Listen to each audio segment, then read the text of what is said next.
Ekuseni mfethu namhlanje ngithi if there's no enemy within, the enemy outside can do us no harm.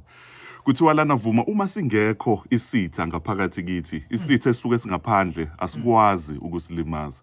Lapha mfethu ngifisa sikhulume nomlaleli mfethu ukuthi khona ama voices Vuma iningi lethu esithola siba nawo. Lama voices mfethu akhuluma izinto ezingezinhle ngathi sithole mfethu sesingasakwazi mfethu ukuthi siphumelele. Ngisakhuluma nje mfethu khona umuntu othole promotion. Yes, uma uthole promotion there will be voices out there. Khona abantu abazokhuluma ngawe bethi asazi uthole kanjani le promotion akayideserve. But I just want to assure you ukuthi voice enokuba louder kakhulu ile voice yakho esuke iba nokuyibuza ukuthi wena uyithole kanjani le promotion, you know. So if ukwazi ukusilence leyo voice kuthiwa uma singekho isitha ngaphakathi kithi, isitha esingaphandle asikwazi ukusilimaza. Mfethu nginokulalela kakhulu ama legends abantu ababedlalela oChiefs noPirates kuma Soweto Derby. Bathi mfethu uma udlalela iChiefs nePirates especially kwi Soweto Derby, you lose your battle kwi-tunnel. Yeah. Before ungene groundini kuthiwa you lose i-battle kwi-tunnel. Ilapho mfethu abanye abadlali enisuke nizodlala nabo banibiza ngamagama bathi nizinkoma nikwazi ukudlala ibhola. Uma weak ivoice yakho ngaphakathi une-enemy ikutshena nawe i-affirm izinto ezinegative ratio ngawe kuthiwa yazi ngempela nawe angikwazi udlalela kanjani iChiefs nePirates, you know, and then you start doubting yourself. Why? Because khona isitha esingaphakathi.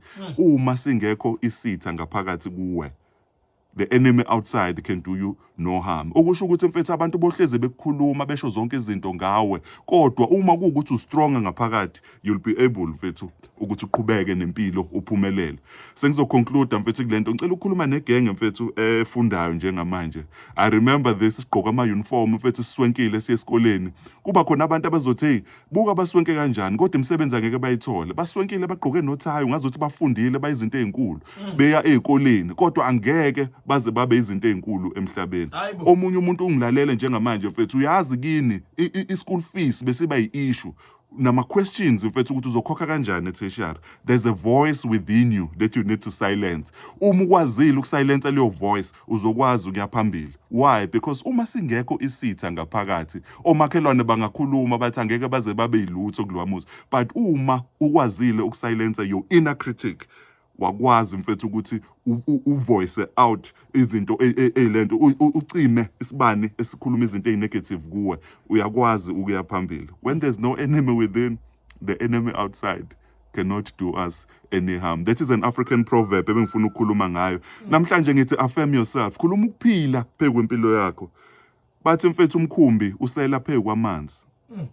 Impilo yawo yonke umkhumbi usukuhamba phezu kwamanzi, but kuthiwa the day umkhumbi uvumela amanzi ukuthi ungene kuwo umkhumbi uyacwila. Silence your inner critics namhlanje. Funda from izinto ezenzakalayo, khuluma amaqiniso ngawe. God is love. Ungalilaleli izwi elinokungcola elifuna ukudicilela phansi. You are not that. iBhayibheli lithi you are more than conquerors. God is love. Tulani Commander Monday Motivation.